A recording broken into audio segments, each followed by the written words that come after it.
particles that come out of a gun when it's discharged. In the movies, you'll see a big puff of smoke come out of the gun. Well, in that smoke, gunshot residue is also in there, only you can't. You actually need a microscope that can see 100,000 times greater than the human eye can see, because you could fit 100 gunshot residue particles across a human hair. It's very small. And it can get on anything in close proximity to a gun when the gun is fired, including the person holding the gun. Okay, and we're talking about typically lead particles is what you're testing for? Lead, barium, and antimony are the three particles that we're looking for. And you were describing to me that, I thought this was a good analogy. It's kind of like flour. Yes, sir. Describe what you were telling me about comparing it to flour. Gunshot residue has the consistency of flour. Basically, it's like if you were to get flour on your hands and you wipe your hands on a rag or you wash your hands, it's going to be gone. Okay, so it is able to be washed away fairly easily? Yes, sir.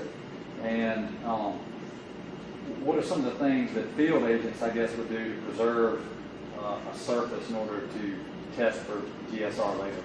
They could put bags on the hands of someone who they believe may have discharged a gun. They can also bag any evidence in a paper bag, and it would preserve the gunshot residue. Okay. But this is something that would not deteriorate, but I guess be washed away fairly easily and fairly quickly under normal, I guess, circumstances? Yes, sir. Okay. If I fire a gun and then I put my hands in my pockets or just kind of roll them against my jacket or whatever, that would, I guess, compromise your testing? Yes, it could remove the gunshot residue from your hands, and then when they took the GSR test from your hands, it would no longer be present. Okay. Or if I went and washed my hands, obviously that would remove it probably? Yes, sir. Okay. Did you have an opportunity to test some GSR samples taken from Benny Ray Brown? Yes, sir, I did. Okay, and when did you receive those submissions? If I can read my notes very quickly.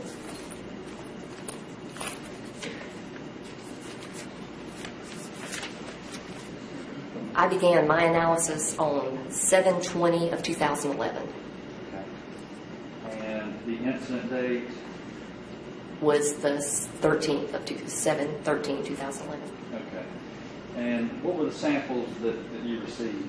I received the gunshot residue collection kit. Okay. Item 58. You have, I've got, this is, the jury will have this as states number 97, and that's your report. Okay. And then item 58 is what?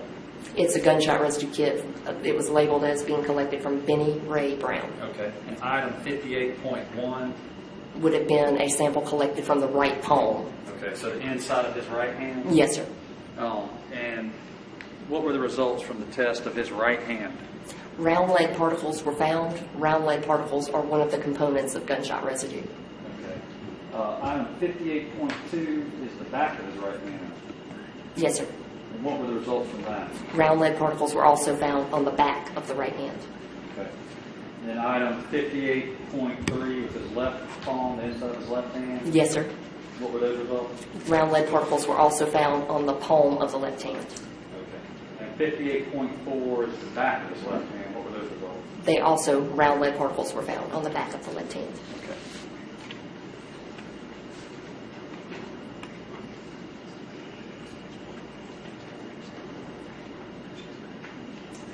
Yeah, you're probably going to be asked this question, but what is the window, I guess, that you want to test somebody for, if I fire a gun right now, what's the window that you want to test my hands by, I guess, does that make sense? Yes, sir.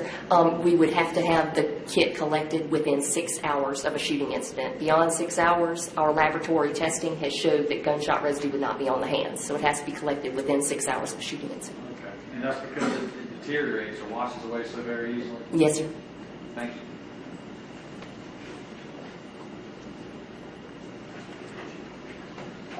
I just have a few questions for you. I think you just said the window is 6 hours. Yes, sir. And so it's not uncommon for gunshot residue to be collected in that 6 hour window and you still be able to get test results. That's correct. And in fact, Benny's wasn't collected until after he was was at the hospital in Greenville, right? Okay, I wasn't sure where it was collected, but yes, sir. But you wouldn't dispute that if that's what other people think? Yes, that's fine, yes, sir. Okay. Now, the prosecutor asked you a question about, well, what happened if I shot a gun and, yes, I get rid of the gun and wipe my hands on my clothing, maybe stick them in my pocket? And you said it was possible that that would wipe all the residue off. Yes, it could, yes, sir. Be kind of like flour. Yes, sir. I like to cook, but I'm not a very good baker, and I tend to make a mess with flour. Sometimes when I get it on my hands and I wipe it, I get it on my clothes. Yes, sir. And so the gunshot residue can transfer from hands to clothes. Yes, sir, it can. And so if I wipe my hands, stick it in my pockets, I basically have transferred it from my hands to my clothes. Yes, sir, you can. And you can test clothing for gunshot residue. Yes, sir, we can. In fact, you've done an experiment on that before, haven't you? Yes, sir. With your deer hunting jacket. Yes, sir. Can you tell the jurors about that? We analyzed a hunting jacket. It was 8 months after the hunting season was over, and it still had gunshot residue on it because it had not been laundered. And it was your jacket? Yes, sir. So you knew it hadn't been laundered? That's correct. So 8 months later, you got gunshot residue off the clothes? Yes, sir. All right. You testified about Benny Brown's results. Yes, sir. You were never asked to analyze gunshot residue for a Chris Brown, were you? No, sir. Not his hands? No, sir. Not his clothing? No, sir, not that I'm aware of. And you weren't asked to analyze gunshot residue for Rico Kingsborough, were you? No, sir. Not his hands? No, sir. Not his clothing? No, sir. Thank you very much. Agent, thank you very much for coming. You are pretty good. Thank you, sir. Go ahead, next witness, Mr. Scott. Michelle Eichenmiller.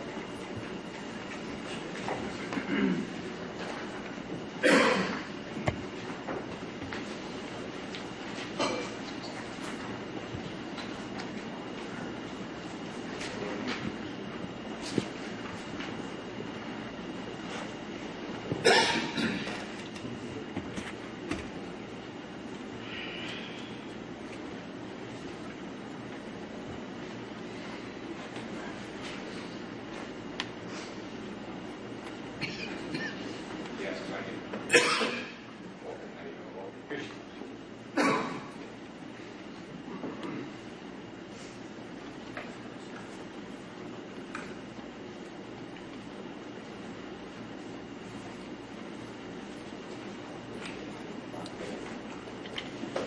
You solemnly swear or affirm that the testimony you have given this case will be the truth, the whole truth, and nothing but the truth. I do.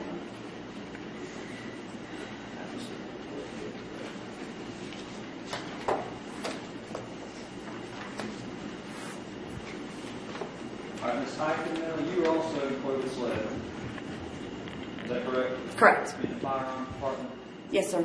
And you've testified in general session before? Yes. About how many times? About 40. Okay, and typically, you qualify as an expert in firearms and tool marking? Yes. Now, we would offer Ms. Eichenmiller as an expert.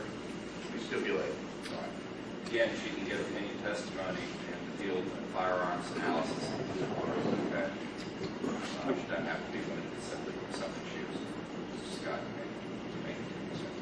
Ms. Eichenmiller, describe what it is that you do in the firearms department at Sled.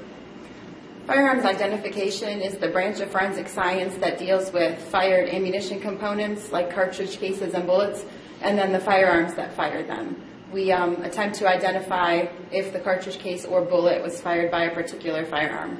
Okay. And how are you able to do that? If I have a known weapon that I give you, and then I give you a cartridge casing, and I ask you, did that casing come from that gun? What kind of things do you do to determine that? We'll evaluate both, so I'll take notes on the firearm. I'll take down its general characteristics, what caliber, its model, make, serial number. I'll write down information about the fired cartridge case, the caliber, what shape the firing pin was, and then I'll test fire the firearm. Using my comparison microscope, I'll look at both of them. Comparison microscope is like a set of binoculars. I can see one cartridge case on one side and one on the other. I can move them back and forth and turn them around, and then compare them and see if I see individual characteristics that, in my opinion, would make it fired by that firearm. Okay. When you're looking at a casing, when a bullet is fired, it leaves a very, like an indentation on the cap of the casing. Is that right? Yeah, a firearm will hit it with a firing pin, and it'll make a mark in the primer of the cartridge case. And to the naked eye, it's just a small indentation. Is that correct? Correct. But under the microscope, are there little minor defects, I guess, that you're looking at? Right. We can see any defects that the firing pin had, either from manufacture or use and abuse of the firearm during the course of its lifetime, I guess. Also, different firing pins mark differently, and then based on the operation of the firearm, can mark the primer a little bit too. It's kind of like fingerprints. Is that fair to say that there's certain, I guess, defects that show up on the firing pin or the, I guess, casing? You can match those with a specific weapon? Correct. And then so if I handed you a casing, you might fire similar ammunition from the gun and then test the markings on the one that you fired with the casing I've given you? Yes, that's what we do. Okay. Did you have an opportunity to examine some submissions from this case? I did. Okay. And when did you receive these submissions?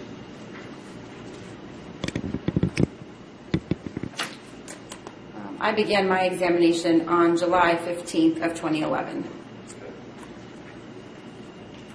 Let me walk you through a couple of them. I've got, you have an item 1. My item 1 Yes, ma'am. is a Colt carbine rifle. Okay.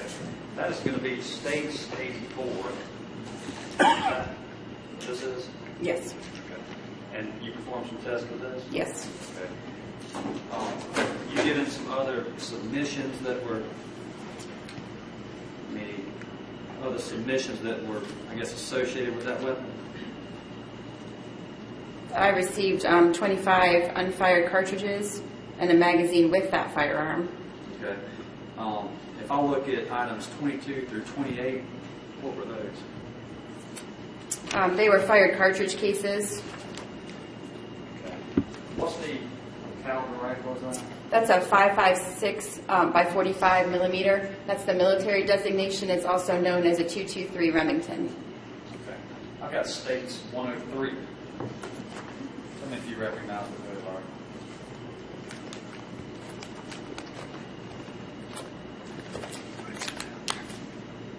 Whenever I receive evidence in a case, after I open it up and take pictures, I'll write on it with an electronic pencil, with electric pencil, my name, initials, the item number, and the case number, so that I can identify them.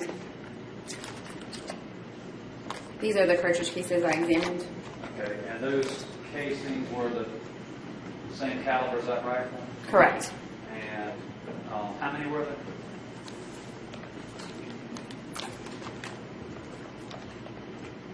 Seven? Okay. Yeah, 7. Okay, and then your opinion was all 7 of those casings, or those shell casings were fired by that rifle, States 84? Yes, that was my findings. Have you ever seen this, or do you have a legend that kind of matches some of these, I guess, markers with your item numbers? I have the submission documents that the crime scene personnel logged in when they brought the evidence to the lab. Okay. If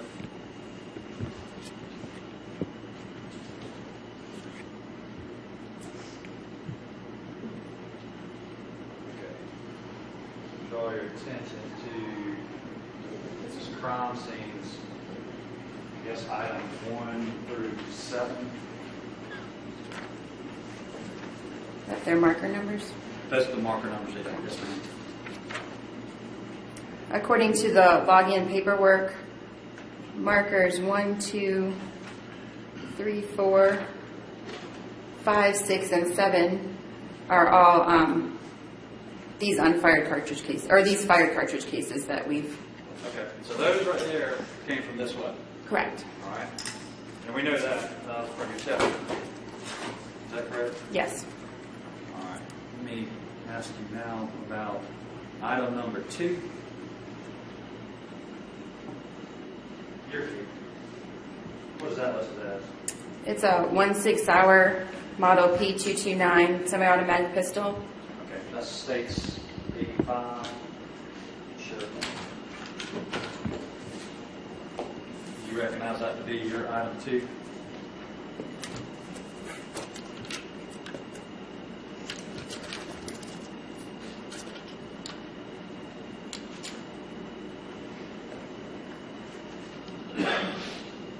Yes, this is the pistol I examined.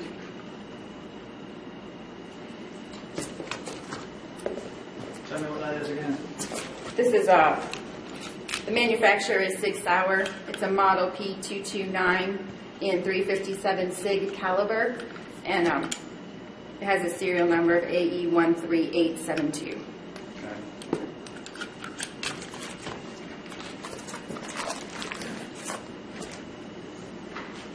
Let me show you. Did you perform tests with that weapon? I did. Show you states number 92 and ask what those are.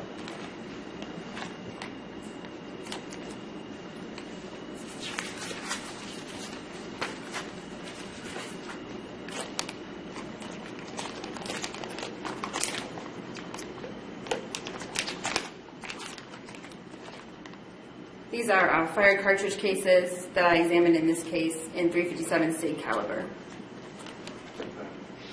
How many fire casings did you examine? 8 in this packaging.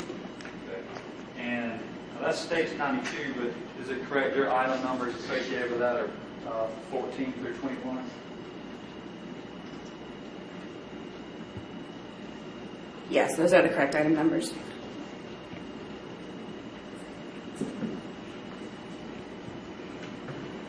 Okay. Are you able to associate crime scene markers with those casings? I have the same login documents, so.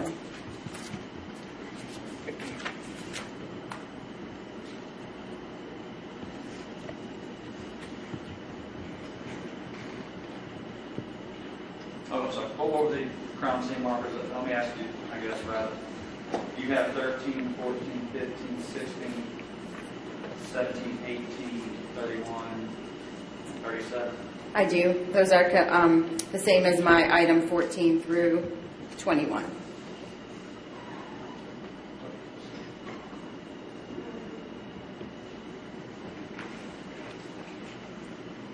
I'll back up one. All up.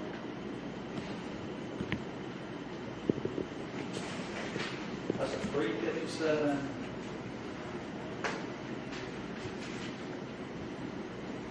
What is it, a model 229? Yeah, 229.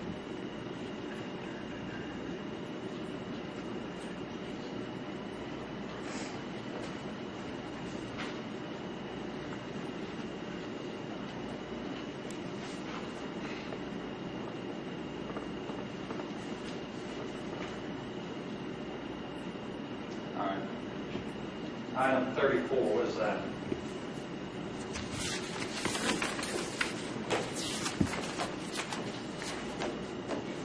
My item 34 is one Glock Model 32 semi-automatic pistol in 357 SIG caliber. Okay. What's the difference between item 34 and item 2? They're both 357 SIG sound. I know one's a Glock, one's a 6 sound. Right, different manufacturers. Okay. 34, which states they said you were able to perform some testing on that weapon as well. Yes. Do your notes show who this weapon's associated with?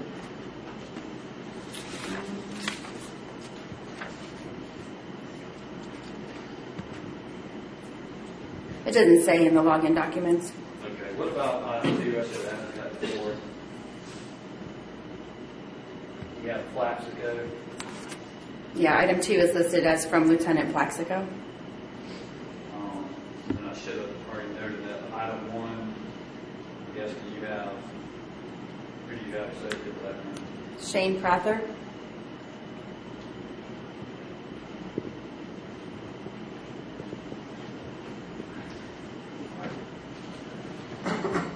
back to item 34. Okay. Did you test any casings for that gun? I did receive some other cartridge cases that I examined. Okay. Your items 8 through 13. These states 91. Did you examine these?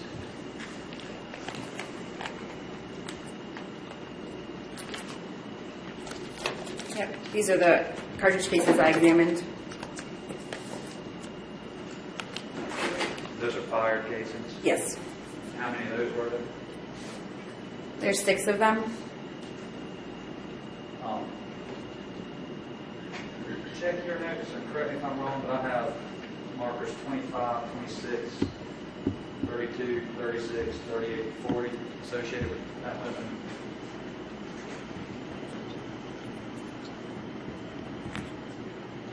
Can you read those numbers again? Okay. You got markers 25, 26, 32, 36, 38, and 40. Correct.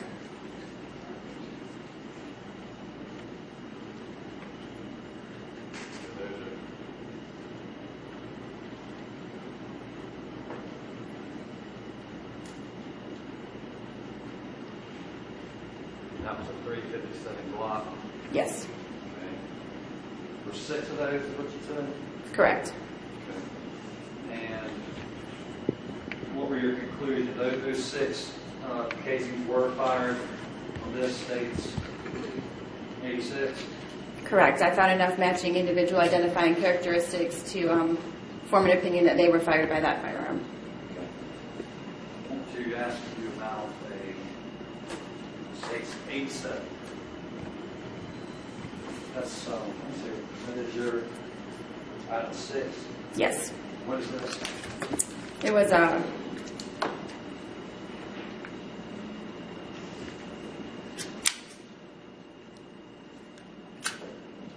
it's a Mauser model HSC.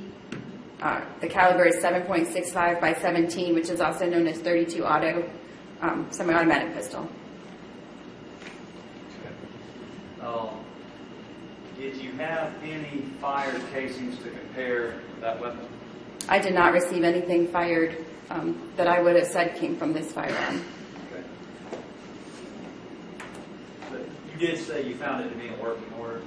Yes, correct. In the absence of any fired components, what we would do at SLED is just test fire to see if it was working and then put it into IBIS, which is the Integrated Ballistics Identification System, which is a lot like a fingerprint database for firearms.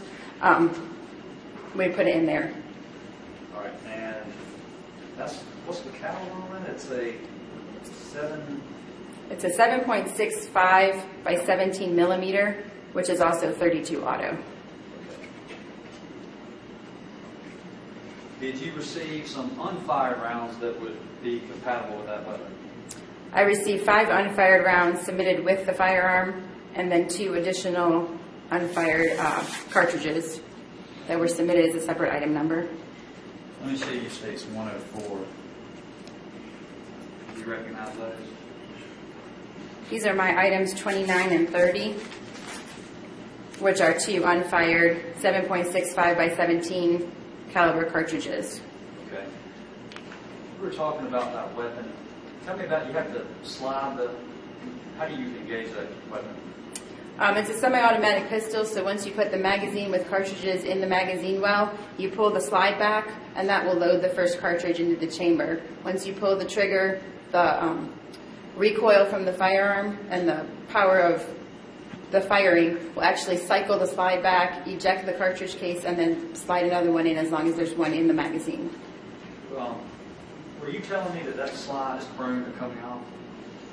I have heard, I haven't seen it happen to me, but I've heard from the senior examiners in the lab that make of pistol could actually have the slide come off. Okay. And did you have markers associated with those unfired bullets that were taken from the scene?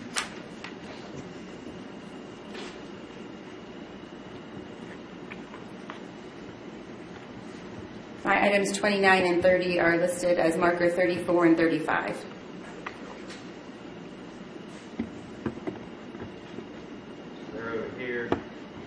again, those are, they've never been fired. They're just bullets that are lying on the ground, I guess, as far as your notes shows. I noted that one of them had a small indent in the primer, like it was a misfire. Maybe somebody tried to shoot it and it didn't go off, but it was unfired.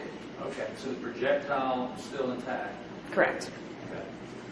I don't know if would that have made any noise at all? No, I wouldn't expect it to. It wouldn't have made a noise, but you can tell that there was an attempt to. There's a small indent in there, so. Does that mean the firing pin was striking the head of the bullet? It's hard to say. It could have been that it was in someone's pocket and it got hit by something else. It's hard to say, but there was a small indent in the primer.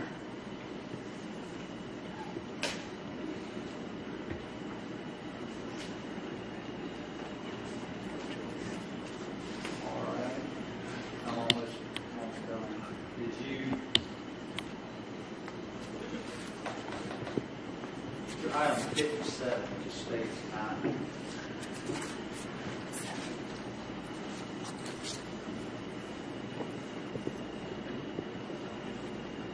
What's your description of that item is? Item 57 is one fired bullet listed as recovered from subject Benny Brown. Okay. And was that fired by Mr. Plaxico's 357? In my examination of that fired bullet, it was consistent in construction with the rounds that would have been in the 5.56, the rifle.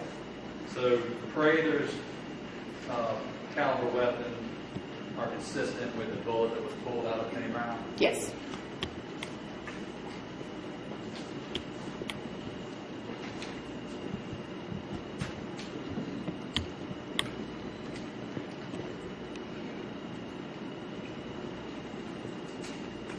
Now, item 31, okay, that's going to be states 89.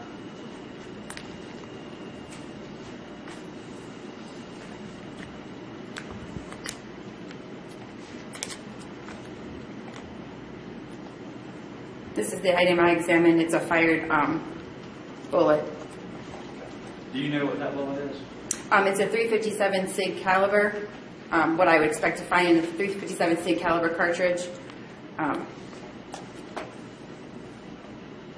you know where that bullet came from then? I mean, that's the bullet that was retrieved from Roger Rice's shirt. Right, that's what it says on the top of the box. Okay, that's the bullet that killed Roger Rice. Do you have an opinion on which weapon fired that bullet?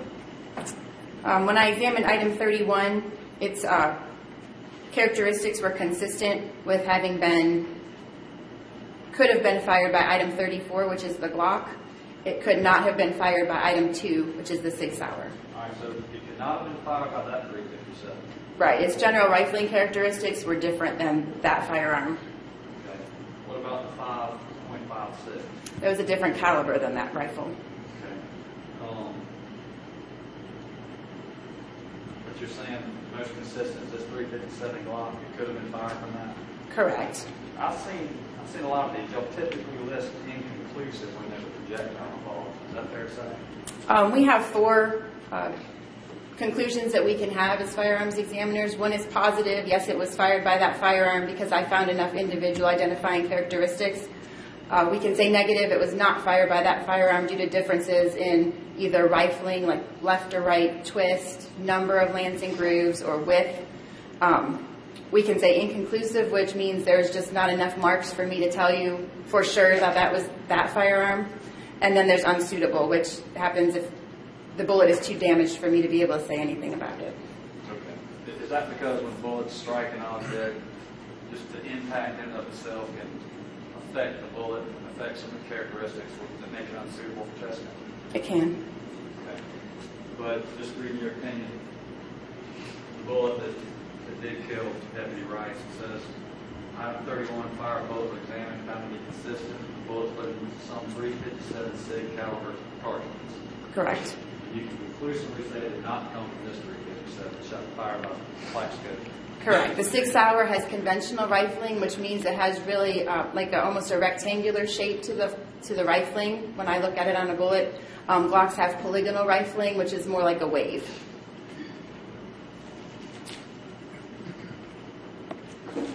I do want to go ahead and admit 103 and 104 for admission of evidence. Oh, okay.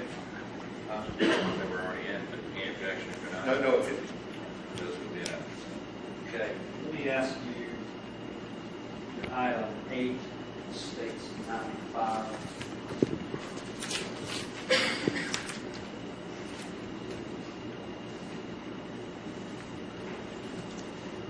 What is that? Did you test that? Right. I did. This was submitted in the second case. Okay. What's your description of that case? That's the fountain end aspect of this case? Correct. It was a fired bullet that was described as from inside the front passenger door at bottom. Okay. And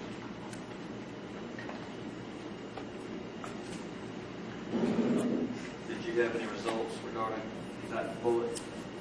I first examined it on its own and determined that it was consistent with being a .38 caliber bullet, and it could have come from a list of firearms. We generally give a list of manufacturers if we have no firearms submitted, and then in addition, I compared it to the item 34 firearm that I received in the first case. Okay, that's going to be the Glock 32. Correct. Okay, when you compared it to that, what was the result? The results of that were inconclusive. There were not enough marks on there for me to say for sure it came from that firearm, but its general rifling characteristics were consistent. It was polygonally rifled. It had 6 lands and grooves with a right twist. Okay, so that bullet that was recovered from Peaches Kingsborough's car was consistent with the 357 Glock you tested? Correct. Again, states 86. Let me ask you about your item 9, which states 94.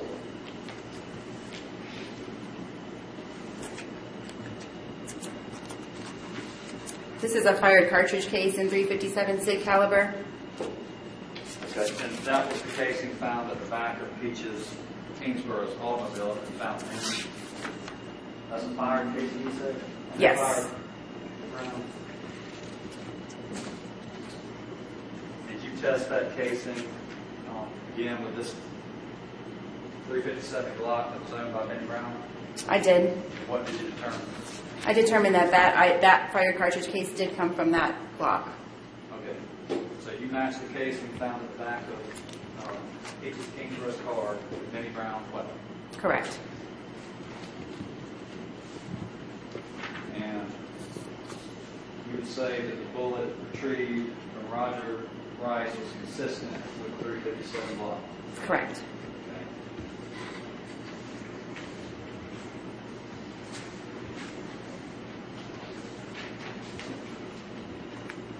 Your results would show that Robert Plaxco fired 8 times. Is that correct? Yes. Items 14 to 21. Correct. Okay. Showed that Shane Prater fired 7 shots. Is that correct? Items 22 to 28. Correct. And your opinion is that the bullet retrieved from Benny Brown matched the ammunition that Prater fired? Correct. Okay. You found that Benny Brown, or at least Glock 357, fired 6 times, and which times 8 through 13? Correct. Okay. And again, that ammunition matched what was consistent with what was retrieved from Roger Rice? The fired bullet that came from Roger Rice was consistent with what, with that Glock. And finally, 34 and 35, that's your items 29 and 30. Those are 2 unfired 7.65 millimeter caliber cartridges. Correct. Okay. And were there any casings, fire rounds submitted from that caliber weapon to you for testing? No, there were not. Were there any fire casings submitted to you that were attributed to any other weapon other than this 5.56, this .357 Sig Sauer, or this .357 Glock? I didn't receive any other fire components.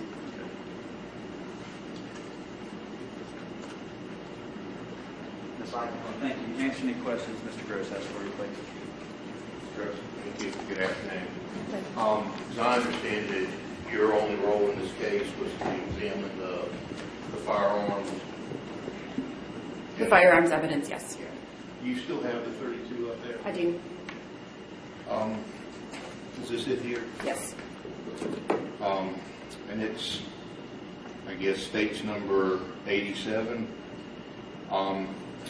Did you find, when you examined this gun, you found it to be in working order? Correct. You didn't find anything wrong with it? No. If the slide had fallen off like they suggested, then maybe it had been put back in place? It could have been, but when I received it, it was all together. Okay. And the bullets, are those here, 104, the 2 bullets that you go into this gun? The unfired cartridges, yes, sir. Okay. And I think you said that one of them had a marking on the head? I just noted in my notes that one looked like it might have been struck by a firing pin. All right. So that means that could have been in this gun at one point? It could have been. We didn't do any examination to determine if it had been, but Well, they didn't ask you to do that. correct. All right. And so that bullet with the marking on his head could have been in this gun, states 87, and somebody could have tried to fire it, and that's what made the marking on the bullet. Correct. And if we had testimony that Benny Brown would be dead, but the gun didn't work, it could have been this gun and one of those bullets. It might have been. And you certainly can't rule that out. Correct. Thank you. That's all the questions I have for you. All right. With a gun like that, what are some of the things, issues that I have? I'm unfamiliar with this gun. I load it. I start trying to rack it. What are some of the issues that I could have with that? The magazine might not have been seated correctly. It might not take the top cartridge off. It might not load the top cartridge right if the magazine wasn't right. If it had fallen apart and someone put the slide back on it, the slide could not have been on it correctly, which would all cause it to not fire like it should. Okay. And if I do rack it and I try to fire and it doesn't fire, and I keep racking it, what's happening to those live rounds? Those unfired cartridges will get ejected out of the gun, and the next one will be loaded in. And if you keep doing that, they'll keep getting ejected without being 34, fired. 35? Correct. So the live rounds, if I'm trying to shoot it, but I don't know how to work it, it's jamming on me. Yeah, they'll Live get rounds ejected. still Yep. out. Yes. Correct. Okay, you're saying that you did notice a little on one of those live rounds that were recovered, there was a slight indention, Yes. and the jury will have it, they can see it's just a minor little, is that what you're pointing to, states 104, that little indention? Yeah. Just a small scratch or dent on the firing pin, on the primer. Sorry. Okay, now if I use that and I attempted to fire, the firing pin struck that primer, created that little notch in it, would it make any noise? Would it make a gunshot? No. Okay. Thank you. Just real quick, 34 and 35 were over here, right? Correct. And so somebody could have been trying to shoot into the bedroom of Benny's house from that location.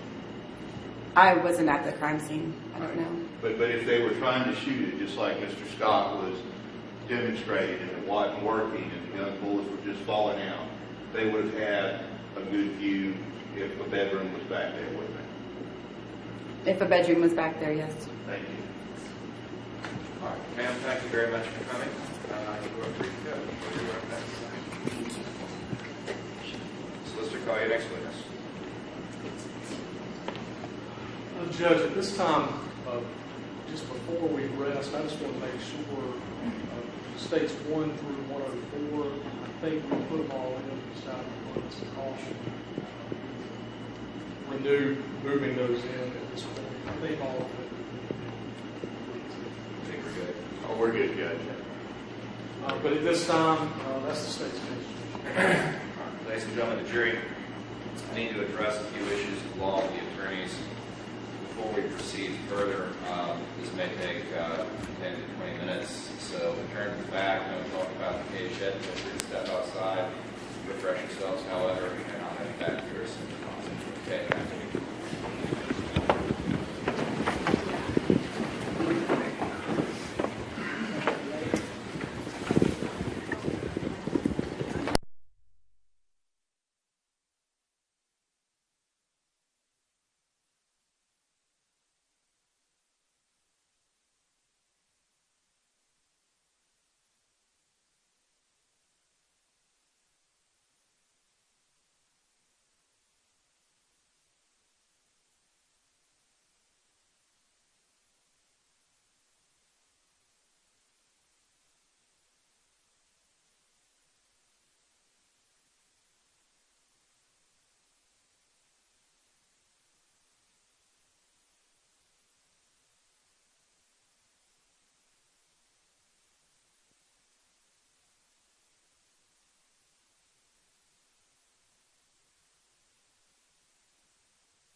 Based on Rico's own statements, he was taking steps to do that.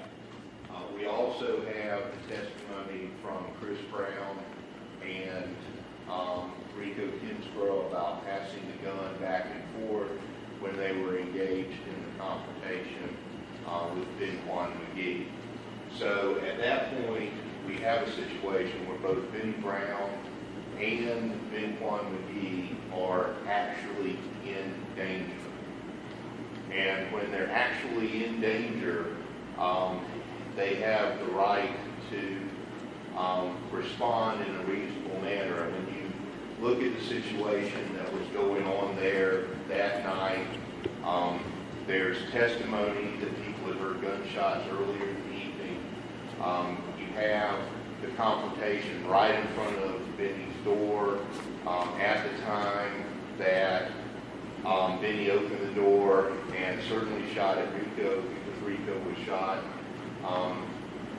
We think he was shooting also at Chris Brown, and that based on the doctrine of transferred intent, when you're looking at the intent, you're looking at the intent of the person person what they have in their mind at the time they fire the weapon or engage in the conduct that leads to the charge. And of course, Benny was at his home with no duty to retreat. Ben Quan grew up around Benny, had a right to be there. He also would have had no duty to retreat in Benny's house. And actually, he was trying to retreat, and it wasn't doing any good. They were still chasing him and coming after him. So we believe at that point, Benny Brown is entitled to a directed verdict as a matter of law regarding Rico Kinsborough. Once we reach that point, because of the doctrine of transferred intent, the intent that Benny had in his mind when he was defending himself and Ben Quan McGee from Rico Kinsborough and Chris Brown, no other crimes were committed. Roger Rice, it is tragic, and he was a good man and a good family member and a good officer. And it's made more tragic by the fact that he was there trying to help Benny that night. But under the law, under transferred intent, because Benny's intent was to defend himself and Ben Quan and the other family members, kids that were there in the yard, he cannot be guilty of a crime involving Roger Rice. The same also applies with the other deputies in the yard. I would just add to that attempted murder is also a specific intent crime. You have to have the intent to kill. There is no forensic evidence showing that Benny was shooting in those directions. We have brought out where Roger Rice was likely standing, where Rico Kinsborough and Chris Brown were likely standing. You actually have to turn in the other different direction and aim upwards. With regards to Eric Robinson, Benny couldn't even have an angle from the front porch to shoot to where Eric Robinson's car was at the time. So that's an additional reason as to why there should be a directed verdict on those charges. With regard to Nicole Kinsborough and that count of murder, our position has been based on the evidence of adultery, and that being more than just words when the intimate matters between people are involved, that the state is not proving murder, and you should direct a verdict for murder and submit the charge of manslaughter. Solicitor, do you want to speak to your motion? Just briefly, Your Honor, I think obviously the murder charge against Nicole Kinsborough, obviously there's more than enough evidence to show intent to kill and his own admission that he killed her. That's overwhelming evidence in that case. Judge, as to the intent of the murder counts, I certainly believe that he's entitled to a self-defense charge if they're going to argue that to the jury. I think it's clear that even the Castle doctrine prohibits, obviously, Your Honor's already ruled on the Castle doctrine. You're presupposing he's entitled to a self-defense charge, assuming, we're at a direct verdict stage at this point. Obviously, it's impossible for the court to know what might be. Correct. But I think Mr. Gross having brought up elements of self-defense. At this point, Your Honor, I don't think, these are all quintessential jury questions. There's more than enough evidence to put this to the jury on all 8 counts, particularly the ones at the house. Certainly there's a dispute in the testimony as to whether there were any gunshots fired before Benny came out of the house. There's some witnesses who say there were. There's some witnesses that say there weren't. And we don't have any physical evidence at the scene of there being any fired cases there at the house, not consistent with the 3 guns, and the last witness just highlighted that. So, Judge, we would argue that there's more than enough evidence and witnesses and testimony, eyewitnesses that are direct evidence, circumstantial evidence from some of our experts, and cases, for these to all be jury questions. There again, I don't even think we're in a setting where we need to prove substantial circumstantial evidence, that there's substantial direct evidence of the crimes committed here. All the witnesses all the victims of the attempted murder counts testified from the stand this week. My recollection was most of them, if not all of them, testified to being in fear for their lives and seeing the muzzle flash and being shooting coming in their direction. So, all that to say, Judge, we would ask, Your Honor, like most reasonable, or like most favorable to the state, viewing the evidence as such, the meeting motion should be. Just a couple of points. Judge, if you take out the conflicting testimony about gunshots being fired, and you just focus on that moment when Rico Kinsborough and Chris Brown are engaging in one, and you go through the checklist of elements in Hendricks. Of course, that was in the day when the defendant had the burden of proof, but for our purposes, you go through the checkpoint, the checklist of the matters in Hendricks with regard to Rico Kinsborough. As self-defense has been established, and defense of others has been established as a matter of law on the record at this point. And because you start there and move out with the evidence of, or the legal principles, the doctrine of transfer of intent, the intent is the same for everybody else. I appreciate your position in light of this favorable state and knowing the elements of course, murder, voluntary manslaughter, as well as the attempted murder counts and the requirements of defense of others and self-defense. In light of this favorable state, the court will deny your motion at this time. Any other matters we need to address before we move forward? I know that you have. Yes, sir. Mr. McGuire had a motion. Judge, to make sure the record is clean.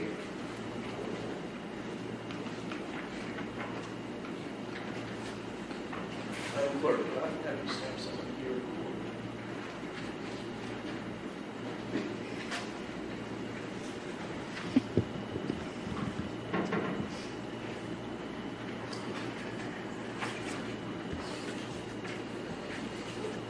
Do those pass you an unfiled copy? Sure. Clerk, Mark, original, and another filed copy. But this goes to the extremely sort of peculiar situation of Rico Kinsborough and Chris Brown not being charged for any of their conduct regarding attempting to murder Benny Brown. When you look at what we have here, they've admitted to conspiracy and attempts to commit murder. When you take into account their past, which include arrests where they had guns and they were arrested for shooting at people. Chris Brown would have illegal possession of a gun based on his testimony. He received a 5-year sentence for that. And Rico had a sawed-off shotgun in his past. Rico Kinsborough isn't even sorry, I don't think, for his actions. He told a story with a smile on his face. All the evidence indicates that Benny Brown was very sorry about this. But Rico even admitted that his criminal conduct at Barrel Spade Road put in motion a chain of events where he was responsible for the death of Roger Rice. This is basically a reveal the deal motion if there is. It is. I mean, for them to get a complete pass and receive transactional immunity, that implies there's been some deal for these fellows. I've never seen any other prosecutor give such lenient treatment to people who have a history of running around with guns and shooting people admitted to trying to murder Mr. Brown. I've never seen lenient treatment before in my life. And I've seen comments by the prosecutor, public comments, even on social media, where they've expressed their commitment to seeking very long jail sentences for certain criminals. These two men fit in a class of criminal that they should pursue a lengthy jail sentence for. And to give them complete immunity and a free pass, that is so lenient and show contrary to the comments they make in public that it does imply that there's some cooperation or exchange for lenient treatment for their cooperation and testimony.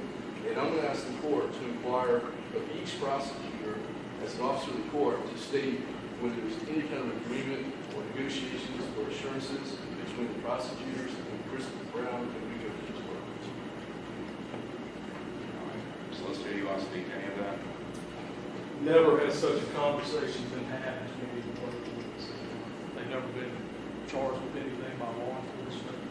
We never even discussed anything with that, so I don't even know how to respond. That would go for you as well, Mr. Scott. Yes. Yes, sir. You have your answer. Please, Judge.